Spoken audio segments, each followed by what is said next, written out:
মডার্নার টিকা নিতে ঢাকাসহ 12 সিটি কর্পোরেশনে কেন্দ্রে কেন্দ্রে উপচে পড়া ভিড়। করোনায় বিভিন্ন জেলায় 178 প্রাণহানি, বগুড়ায় সর্বোচ্চ 20 জনের মৃত্যু। ঈদের জন্য কাল মধ্যরাত থেকে 8 দিন চলবে গণপরিবহন, খোলা থাকবে শপিং মল। 23 জুলাই থেকে ফের সব বন্ধ। রাজধানীতে সড়কে আজই গাড়ির ব্যাপক চাপ। চাঁদপুরে পদ্মা ও মেঘনায় এই বর্ষায়ও জালে পড়ছে না মাছ। আর্থিক সংকটে কয়েক হাজার জেলে, পাশে দাঁড়ানোর আশ্বাস জেলা প্রশাসনের।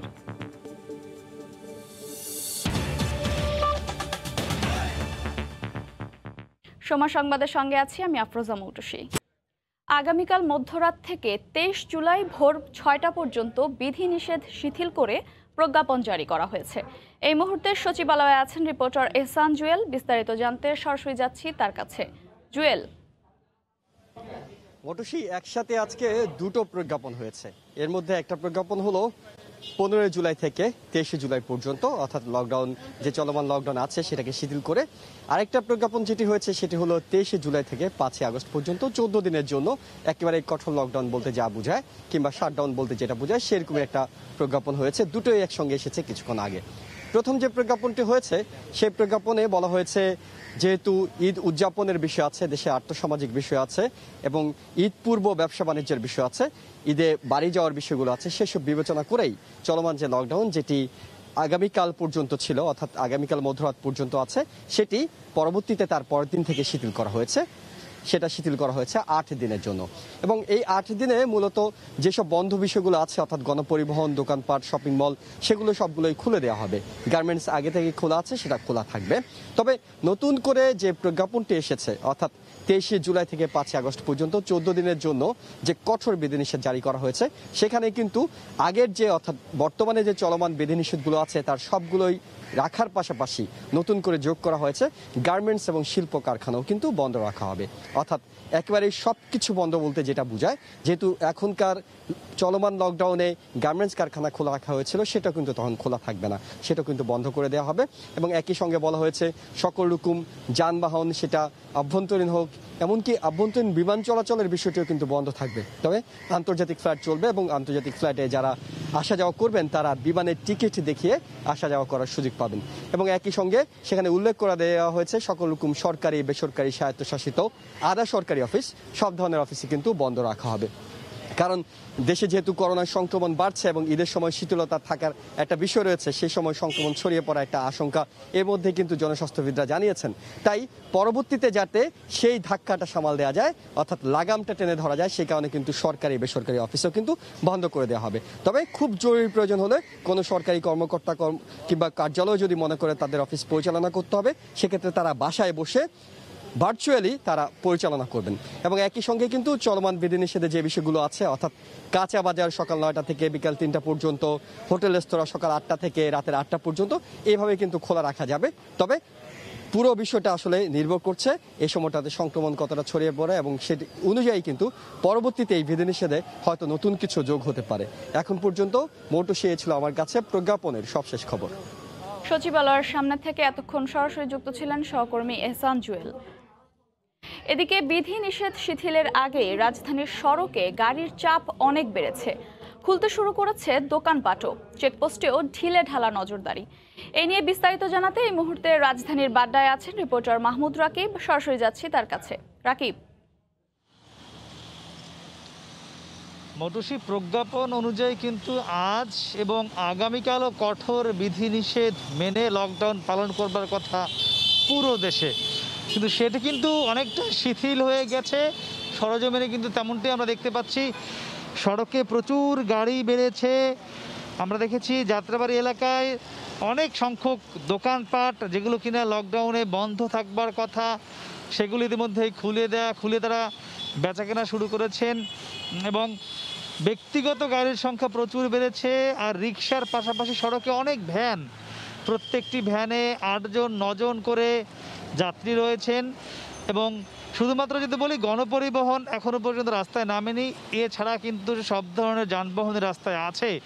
এবং মোটর বাইকে আমরা দেখেছি যেখানে মাত্র 1 জন করে যাত্রী উঠবার কথা, সেখানে কিন্তু 2 জন করে অনেক মোটরসাইকেলই দেখা যাচ্ছে। এবং আরেকটি যেটি বিষয় আমরা লক্ষ্য করেছি, আমি ওই যাত্রাবাড়ি থেকে মতিঝিল, পল্টন, মগবাজার হয়ে আমরা এখন বাড্ডা পর্যন্ত এসেছি। এই পুরো সড়কে কিন্তু কোথাও কোনো পুলিশের বা অন্য কোনো আইন শৃঙ্খলা রক্ষাকারী বাহিনীর কোনো চেকপোস্ট পাইনি। শুধুমাত্র বাড্ডা ইউলুপের আগে এখানে আমরা দেখছি রাস্তার মধ্যে একটি চেকপোস্ট আছে, সেখানে ৩-৪ জন পুলিশ বাহিনীর সদস্য রয়েছেন, কিন্তু তারা কিন্তু কোনো ধরনের চেকপোস্ট বা কোনো গাড়িকে জিজ্ঞাসাবাদ বা কেন বের হয়েছে কোনো প্রতিবন্ধকতা সৃষ্টি করছে না। অর্থাৎ যে গত 13 দিন ধরে যে রাস্তায় চেকপোস্ট ছিল সেগুলোও কিন্তু অনেকটাই শিথিল বলাই যায়। বিশেষ করে আমরা কিন্তু কোনো ধরনের ভ্রাম্যমাণ আদালত আজ এখন পর্যন্ত আমার চোখে পড়েনি, আমি যে এলাকায় ঘুরেছি। এবং অথচ কয়েকদিন কিন্তু ছিল যারাই সামাজিক দূরত্ব মানছিল না বা অতি প্রয়োজন ছাড়া রাস্তায় নেমেছিল তাদেরকে কিন্তু জেল জরিমানা পর্যন্ত করা হয়েছে। তো সেটিও কিন্তু অনেকটা শিথিল, যদিও প্রজ্ঞাপন অনুযায়ী কিন্তু আগামীকালও কিন্তু যে কঠোর বিধিনিষেধ সেগুলো সবাইকে মানাতে বাধ্য করবার কথা, তো সেটা কিন্তু হচ্ছে না। এর পাশাপাশি আমরা দেখেছি যাত্রাবাড়ি এলাকায় প্রচুর সংখ্যক ফার্নিচারের দোকান বা অন্যান্য যেসব দোকান বন্ধ রাখবার কথা সেগুলো কিন্তু ইতিমধ্যেই খুলে বেচা কিনা শুরু করেছে। তো সব মিলে কিন্তু বলাই যায় যে গণপরিবহন ছাড়া কিন্তু এখন অনেকটাই স্বাভাবিক এই লকডাউন, এবং বড় বড় শপিং মলগুলো কিন্তু এখনো বন্ধ রয়েছে, রাস্তায় প্রচুর সংখ্যক গাড়ি রয়েছে। তো আমার কাছে এই ছিল সবশেষ। মৌটুসী। রাজধানীর বাড্ডার এলাকা থেকে এতক্ষণ সরাসরি যুক্ত ছিলেন সহকর্মী মাহমুদ রাকিব। গণহারে মডার্নার টিকা প্রয়োগের প্রথম দিনেই প্রাণ ফিরে পেল রাজধানীর টিকা কেন্দ্রগুলো। ব্যাপক উৎসাহ নিয়ে সকাল থেকেই ভিড় করেন টিকা প্রত্যাশীরা। কেন্দ্রে কেন্দ্রে দেখা যায় মানুষের দীর্ঘ সারি, যদিও কোথাও কোথাও পাওয়া গেছে অনিয়মের অভিযোগ। ভুক্তভোগীরা বলেন সকাল থেকে ঘন্টার পর ঘন্টা দীর্ঘ সারিতে অপেক্ষা করেও কেন্দ্রে প্রবেশ করতে পারছেন না, কিন্তু গুরুত্বপূর্ণ ব্যক্তি পরিচয়ে অনেকেই টিকা নিয়ে যাচ্ছেন। তবে টিকা গ্রহণের পর সাধারণ মানুষের মধ্যে দেখা গেছে স্বস্তির ছাপ।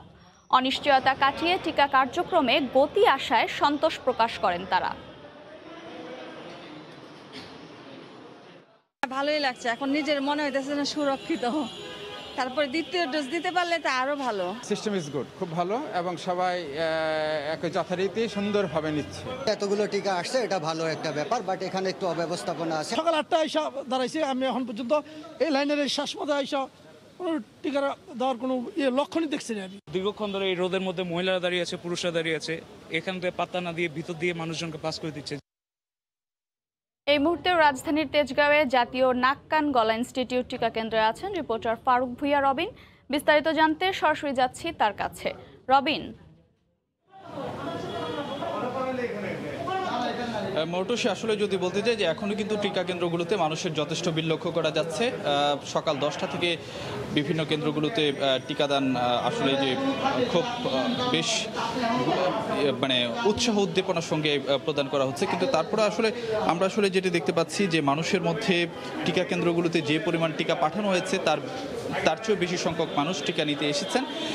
অনেকে আসলে যে নির্ধারিত আজকে SMS না থাকার পরেও কিন্তু অনেকে যে টিকা নিতে আসতে দেখা গেছে, এই কারণে কিন্তু মোটামুটি একটি যে বিশৃঙ্খল পরিস্থিতিও কোথাও কোথাও দেখা গিয়েছে। তবে যারা টিকা নিয়েছেন তাদের মধ্যে কিন্তু বেশ মানে স্বস্তি প্রকাশ করেছেন এবং তারা বেশ ইতিবাচক মানে প্রতিক্রিয়া দিয়েছেন। মানে তারা আসলে যারা টিকা নিয়েছেন তারা সবাই বলছেন যে বিভিন্ন ধরনের কিছুদিন আগেও একটি অনিশ্চয়তা তৈরি হয়েছিল যে সবাই টিকা পাবেন কি পাবেন না, বা যারা টিকা পাবেন তারা আসলে মানে পর্যাপ্ত টিকা আসে কিনা পরবর্তীতে, সে নিয়ে যে নানা ধরনের যে অনিশ্চয়তা ছিল সেটি কিন্তু কেটে যাওয়ার কারণে এবং যে টিকাদান কর্মসূচিতে বেশ গতি আসার কারণে মানুষ মানে খুব মানে উচ্ছ্বসিতই দেখা গেছে। এবং একটি বিষয় আমরা আসলে যেটি দেখতে পাচ্ছি, যেহেতু যে অক্সফোর্ড অ্যাস্ট্রাজেনেকার যে টিকা আজকে দেওয়া হচ্ছে সেটিতে কিন্তু সবাইকে 1 মাস ব্যবধানে দ্বিতীয় ডোজ নেওয়ার জন্য পরবর্তী তারিখ দেওয়া হচ্ছে।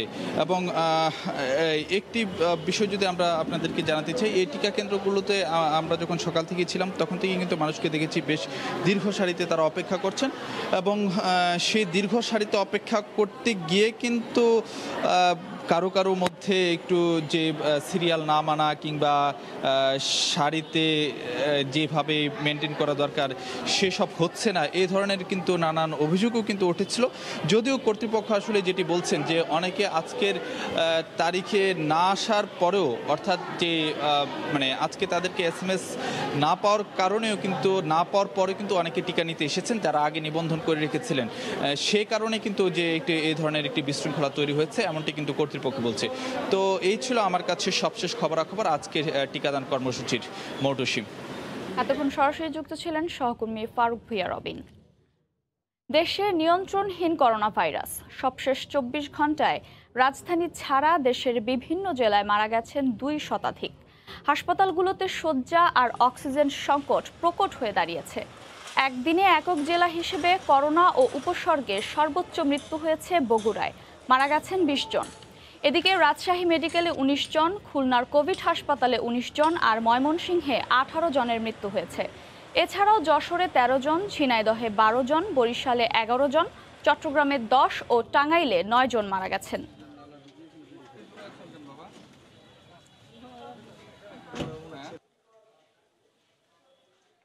হ্যাঁ, আর এখানে মেন সমস্যা হচ্ছে অক্সিজেন। হ্যাঁ, অক্সিজেনের জন্যই মানুষ আসতেছে, আর অক্সিজেনের মনে হয় একটু ক্রাইসিস এখানে। হ্যাঁ, সিট সেভাবে দিতে পারছে না। যখন তাদের শ্বাসকষ্টের সমস্যা দেখা দিচ্ছে তারা সেই অবস্থায় আসতেছে। গ্রামে গঞ্জে চেক করছে, করে মানে পজিটিভ আসছে, তাও ট্রিটমেন্ট নেয় নাই। যখন লাস্ট পর্যায়ে তখন এই হসপিটালের দিকে ধাবিত হচ্ছে। আইসিতে একটু চাপ বেশি, আর অন্যান্যতে চাপও সব জায়গাতেই চাপ বেশি।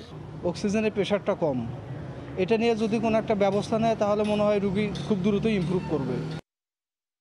করোনায় আক্রান্ত হয়ে চট্টগ্রামে আজও 10 জন মারা গেছেন। প্রতিদিনই বাড়ছে সংক্রমণ।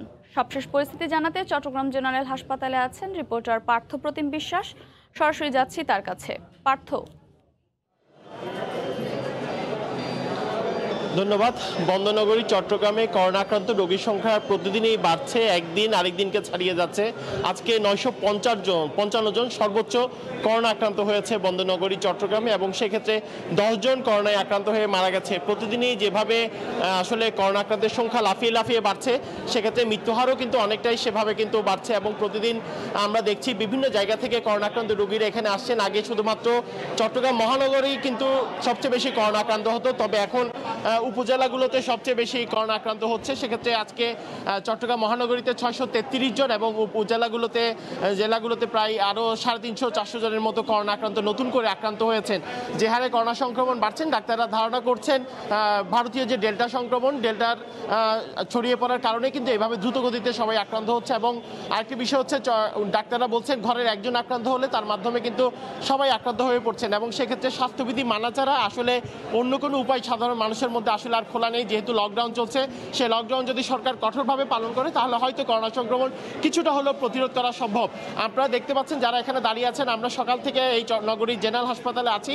এখানে দেখছি বিভিন্ন জায়গা থেকে কিন্তু বিভিন্ন উপসর্গ নিয়ে রোগীরা এখানে আসছেন। কেউ জ্বর নিয়ে আসছেন, আবার অনেকে দেখা যাচ্ছে গা ব্যথা বা মাথা ব্যথা, তারা এইখানে করোনা পরীক্ষা করাতে আসছেন। অনেকে দ্বিতীয়বার করোনা আক্রান্ত হয়েছেন, দ্বিতীয়বার জ্বর উঠেছে, এমন ক্রিয়া আমরা কিন্তু এখানে দেখেছি। অনেকে দ্বিতীয় ডোজ টিকা নিয়েছেন, তারপরেও তারা করোনা আক্রান্ত হচ্ছে। সেই বিষয়টি আমরা এখানে সবচেয়ে বেশি লক্ষণীয়। এবং আমরা দেখছি শুধুমাত্র বয়স্ক ব্যক্তি বা বিভিন্ন বয়সী মানুষজনই নয়, ছোট ছোট শিশুরাও কিন্তু এখানে আসছেন এবং তারাও কিন্তু করোনা আক্রান্ত হচ্ছে। সেক্ষেত্রে তারা তাদের পরিবারের সদস্যদের সাথে তারা এখানে করোনা পরীক্ষা করাতে আসছেন। আপনারা দেখছেন এখন যেভাবে মানুষজন দাঁড়িয়ে আছে করোনা পরীক্ষা করাতে, সকাল থেকেই কিন্তু একই রকমের ভিড় ছিল। এবং আজকে প্রায় গতকাল 2669 জনের করোনা পরীক্ষা করা হয়েছে। তার মধ্যে 955 জনের শরীরে করোনা সংক্রমণ পাওয়া গেছে। তো সেক্ষেত্রে যেভাবে করোনা আক্রান্ত রোগীর সংখ্যা বাড়ছে, যদি স্বাস্থ্য সচেতন না হয় এবং লকডাউন সঠিকভাবে পালন করা না যায়, তাহলে অবশ্যই করোনা সংক্রমণ সামনের দিনগুলোতে আরও বেশি বাড়বে এবং সেক্ষেত্রে মৃত্যুহারও অনেকটাই ছাড়িয়ে যাবে, সেটাই কিন্তু ডাক্তাররা আশঙ্কা করছেন। তো এই ছিল আমার কাছে এখনো পর্যন্ত নগরীর জেনারেল হাসপাতাল থেকে এখানকার সর্বশেষ খবর। চট্টগ্রাম থেকে এতক্ষণ সরাসরি যুক্ত ছিলেন সহকর্মী পার্থ প্রতিম বিশ্বাস। বিধিনিষেধ শিথিলের প্রজ্ঞাপন নিয়ে এই মুহূর্তে সচিবালয়ে কথা বলছেন প্রধান তথ্য কর্মকর্তা সুরথ কুমার সরকার। সরাসরি চলে যাচ্ছি সেখানে। তারা তাদের কর্তৃপক্ষ কিভাবে চলবে সেভাবে তারা নির্দেশনা প্রদান করবে। আইন শৃঙ্খলা রক্ষাকারী বাহিনী সহ জরুরি পরিষেবায় যারা নিয়োজিত শুধুমাত্র তারাই চলাচল করবে। এছাড়া বাইরের আর জনসাধারণের অন্য কেউ বিশেষ জরুরি কারণ ছাড়া, যেমন চিকিৎসা, সৎকার, এগুলো ব্যতীত ঘরের বাইরে থেকে কেউ বের হতে পারবে না। এবং সরকার এই মর্মে কঠোর হুঁশিয়ারি উচ্চারণ করেছে যে এই সময় যদি ঘরের বাইরে কেউ জরুরি কাজ ছাড়া কোনো প্রমাণ দিতে না পারে বের হয়, তবে তার বিরুদ্ধে আইনানুগ ব্যবস্থা গ্রহণ করবে। এবং এই জন্য সিভিল প্রশাসনের পাশাপাশি অর্থাৎ পুলিশের সাথে সাথে আর্মি, এইড ইন সিভিল পাওয়ার, তারাও মাঠে থাকবে এবং কাজ করবে। তবে এই সময়ে জরুরি পরিবহন নিয়োজিত, অর্থাৎ সাপ্লাই চেন ঠিক রাখার জন্য জরুরি পরিবহন যেমন ট্রাক, লরি, কাভার্ড ভ্যান, যানবাহন, পণ্যবাহী রেল, ফেরি ইত্যাদিগুলো চলাচল করবে। আর টিকা কার্যক্রম আপনারা জানেন চলছে, সারা দেশে শুরু হয়ে গেছে সম্প্রতি। এটি অব্যাহত থাকবে এবং টিকা যারা গ্রহণ করবে তারা টিকার সেই কার্ড নিয়ে তারা চলাচল করতে পারবে, এর জন্য কোনো অসুবিধা হবে না। আন্তর্জাতিক ফ্লাইট শুধু চলবে, তবে এর সঙ্গে যারা চলাচল করবেন তাদেরকে প্রমাণক দেখাতে হবে। এছাড়া আরও কিছু টুকটাক বিধিনিষেধ জারি করা হয়েছে। কাঁচা বাজার সকাল 9টা থেকে বিকাল 3টা পর্যন্ত স্বাস্থ্যবিধি মেনে ক্রয় বিক্রয় করতে পারবে। খাবার দোকান থেকেও সকাল 8টা থেকে রাত 8টা পর্যন্ত খোলা, মানে শুধুমাত্র তারা বিক্রয় করতে পারবে, সেখানে বসে খাওয়া যাবে না। অনলাইন বা টেকঅ্যাওয়ে বা ওখান থেকে নিজে মানুষ সেটা গ্রহণ করতে পারবে।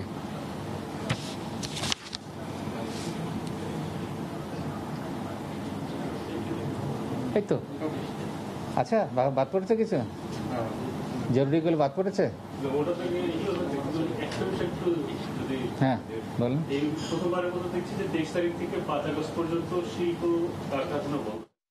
বিধিনিষেধ শিথিলের প্রজ্ঞাপন নিয়ে সচিবালয়ে কথা বলছিলেন প্রধান তথ্য কর্মকর্তা।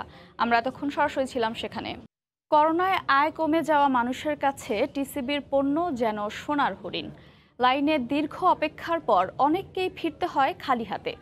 আরও বেশি মানুষকে এই সেবার আওতায় আনার তাগিদ বিশ্লেষকদের। বড় অঙ্কের ভর্তুকি দেওয়ার পরও বাণিজ্য মন্ত্রণালয় বলছে আগামী মাস থেকেই বাড়ছে টিসিবির বিক্রি কার্যক্রম। কামরুল হাসান সবুজের রিপোর্ট। টিসিবির ট্রাক আসেনি, এসেছে মানুষ। অপেক্ষা যত দীর্ঘই হোক না কেন, সুলভ মূল্যের তেল, চিনি ও মসুর ডাল নিয়েই ঘরে ফিরতে চান তারা। টিসিবির পণ্য কখন আসবে তাই অপেক্ষায় আছে। সংসার যেমন আয় এমন ব্যয় করতে হবে। অনেক সাশ্রয়ী পাওয়া যায় বলে ঘন্টার পর ঘন্টা হলো আমরা এখানে এসে ওয়েট করি। রাজধানী ঘুরে দেখা গেল এবার প্রায় সবখানেই ট্রাকে করে টিসিবির পণ্য বিক্রির 3 ঘন্টার মধ্যেই শেষ। কারণ বাজার দরের চেয়ে 180 টাকা কমে 5 লিটার সয়াবিন, 20 টাকা ও 15 টাকা কমে মিলছে 1 কেজি করে ডাল চিনি। ছেলে মেয়ে নিয়ে অনেক কষ্টে ভাই চলতেছে। আমরা যে সব পরিমাণ মানুষ দাঁড়াই, অর্ধেক লোক পার হইতে হইতে তেল শেষ বা চিনি শেষ।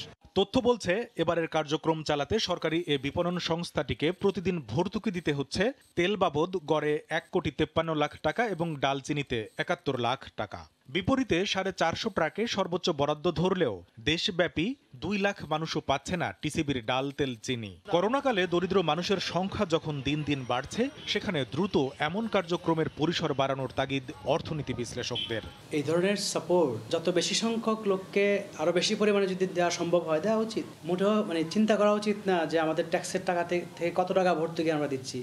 সত্যিকার অর্থে এইসব জায়গায় তো ভর্তুকি যাওয়া উচিত। জীবন বাঁচানোর থেকে বড় মিশন আর সরকারের কিছু নাই।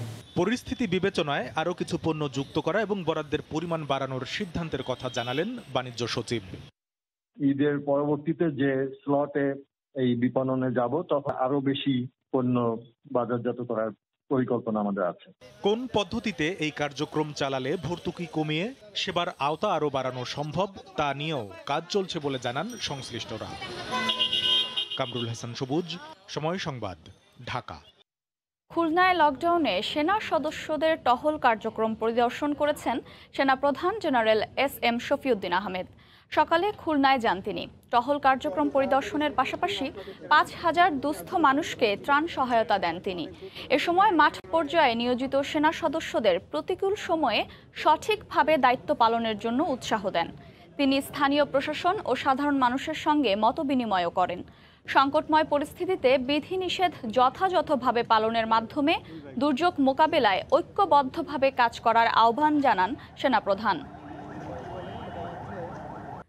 জিম্বাবুয়ের বিপক্ষে সিরিজ শেষে দেশে ফিরেছেন টেস্ট স্কোয়াডে থাকা 5 ক্রিকেটার।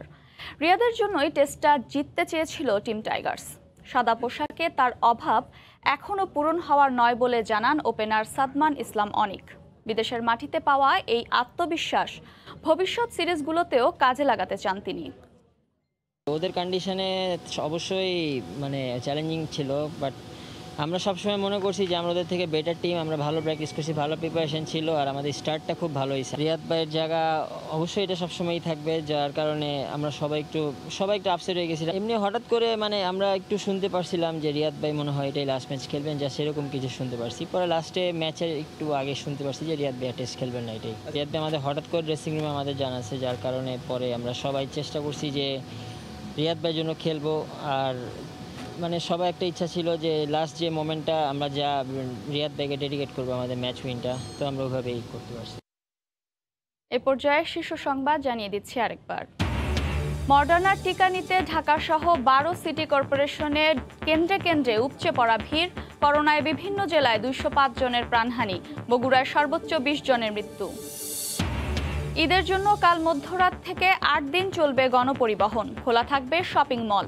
23 জুলাই থেকে ফের সব বন্ধ, রাজধানীর সড়কে আজই গাড়ির ব্যাপক চাপ। এই ছিল এখনকার মতো, সঙ্গে থাকুন সময়ের।